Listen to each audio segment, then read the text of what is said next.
咁後來係用哪個想法想要去英國繼續投天涯？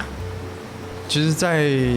製作公司那期間，其實蠻累的，然後發現自己對於創作已經有點消耗到那種熱情，所以那時候想要重新找回，那就想要再多出去看看。那陣子其實的經驗，其實發現說在台灣拍片跟在那邊拍片，技術上不會差到太多，因為在學生時期，其實大家的設備啊不會差到哪裡去。那我覺得比較像是在那邊遇到的人事物，覺得是那個經驗，就是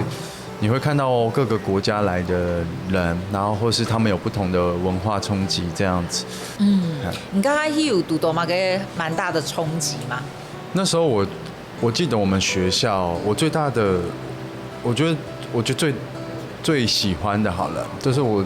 那間學校附近就他們都有很多電影院，他們的電影院像是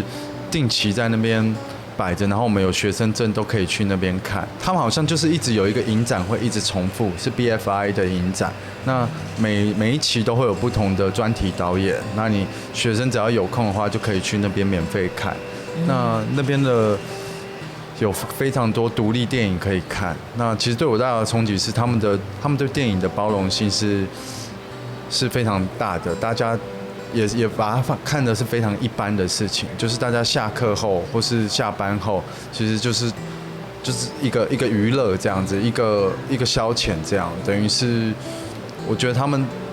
對觀影看劇這件事是非常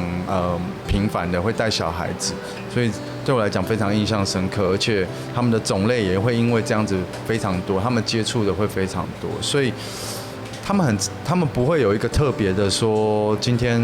台灣有哪些主流的電影，然後大家都很喜歡看，不會有特別這樣感覺，反而是大家都有自己各自喜歡的口味這樣。那你去跟他們聊了以後，你會發現說，哇，那這些電影其實有很多種類，然後也讓你對自己在創作上面，我會覺得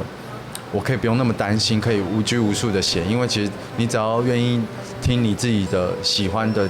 聲音，那自然而然就有人也會聽到你想要傳達的東西。